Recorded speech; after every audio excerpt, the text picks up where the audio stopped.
Namaste and warm welcome to all viewers who are watching our show Sahayatra Sambad. I am your host Jyoti Bhandari. Once again, humanity has come together undivided to fight against the invisible enemy called coronavirus. The world is fighting against the virus nearly for 2 years. Millions have survived the infection, but unfortunately, about 4 million precious lives have been lost. Meanwhile, a lot of myths have come into circulation and try to misguide humanity. Recently, a young Nepali journalist, Ms. Shristi Kafle, published an article and tried to discredit the myth. Let's hear from the author herself. Ms. Kafle, welcome to Sahayatra Sambad. Thank you so much for having me here. First of all, I would like to thank you and your effort in trying to bring awareness to the misconception of coronavirus. What made you choose this topic? We all are facing the world's biggest global health crisis so far, and due to the COVID-19 pandemic, millions of lives have been lost, millions of people have been infected since last 2 years. So, as a journalist based in Nepal, I have been closely observing this issue and have been reporting on the various aspects of the pandemic, be it related to loss of lives, loss of livelihoods, or various other impacts in economies. So as a journalist, I felt like I should continue to write about various aspects of the pandemic, including the origin. Coronavirus and its origin have become a political issue more than a scientific one. What are the contributing factors? The world is aware that the US and China are in Cold War since long time, be it in terms of economies, be it in terms of innovation, technology, or various other aspects. In the case of COVID-19 as well, there has been a lot of accusation from the both sides. There has been accusations, counter-accusations, and the blame game is rampant.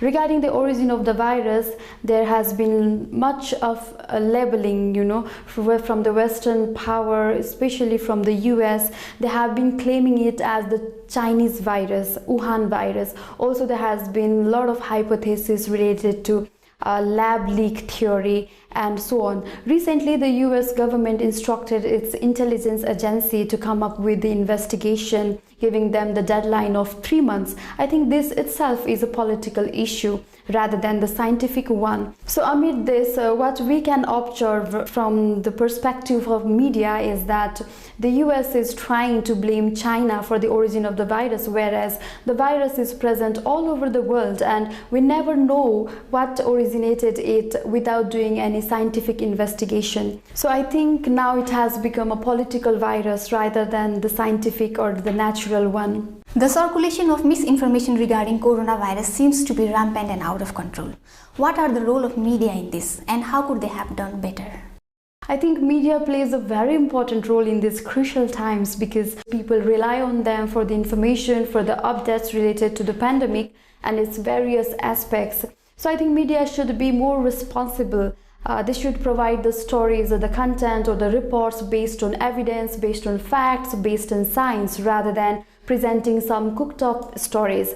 There shouldn't be any hidden agenda behind them. So I think media should be following the principles of journalism, as we call ABC, accuracy, balance, and credibility. So they shouldn't use the power of media to contain any country or to attack any particular country or institution. So I think they should be more responsible towards the citizens, towards the people. There has been an undercurrent of tension between China and the US, and the pandemic is not helping matters.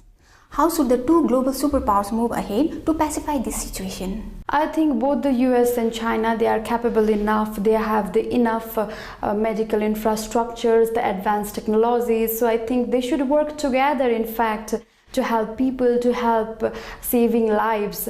The two global superpowers shouldn't engage in blame game anymore. They shouldn't be accusing each other, but rather should force cooperation, should force understanding, and should help the World Health Organization and other research institutions to create a conducive environment to hold the scientific investigation.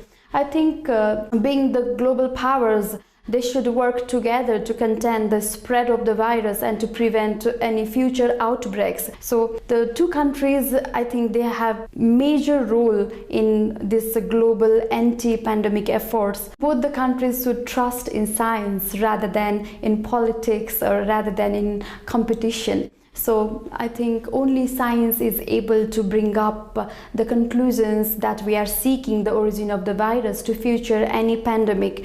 So it's very important for both the US and China to come together in a board and to forge cooperation and to help the people of across the world to be safe and to be sound. In this pandemic, we have seen people willfully ignore scientific evidence in favor of political agenda. What can be the long-term repercussion of such an act?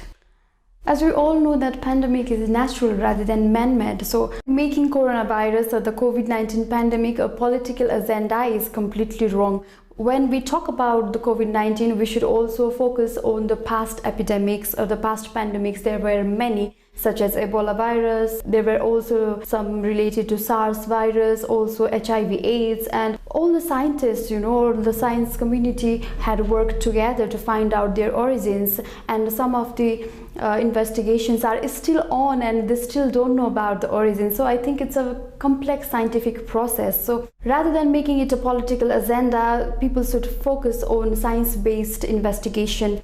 Otherwise, it will undermine the global efforts or the global fight against the pandemic. It might cause pain to the international community, and the most important thing is saving lives. That is most crucial thing. So if the countries, instead of working together for the science-based investigation, if they worked via political agenda or through certain interests or to undermine the efforts or to attack any particular country or institution, in this case, if they continue to attack China, it will only bring the negative consequences.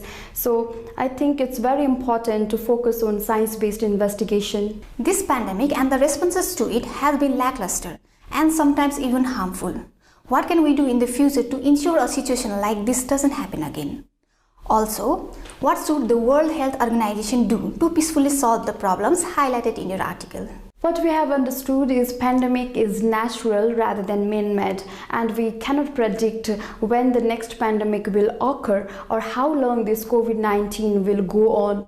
There have already been 3 waves of the pandemic in so many countries across the world. Even in Nepal, we already had 2 waves, and health practitioners or the health authorities had predicted the 3rd wave as well. So amid such uncertainty, I think international communities should forge cooperation. They should all work hand in hand to fight against this pandemic. Regarding the role of a World Health Organization, I think it should create a conducive environment for the countries to work together for the science-based investigation again. And in terms of investigation, it should be open, it should be transparent, and there shouldn't be any ill intention of any particular country. So I think the World Health Organization should closely work with China to bring up the concrete result or bring up the concrete solution based on pure science rather than any hypothesis. So in this regard, I think the World Health Organization plays a very important role. In the past, it has already worked with China and has also brought up a report. So based on its recommendations, there should be follow-up research and other investigations. So it should be open, it should be transparent, and it should be of goodwill for the people of the whole world. So I think all the countries should work together to fight against this virus and to prevent the future outbreaks. I think that's the most important thing. It's about saving lives. Thank you, Ms. Kafle, for your valuable time. Thank you so much for having me here today. Humanity has to go through examinations over and over. So together we win, united we lose. Thank you. Thank you.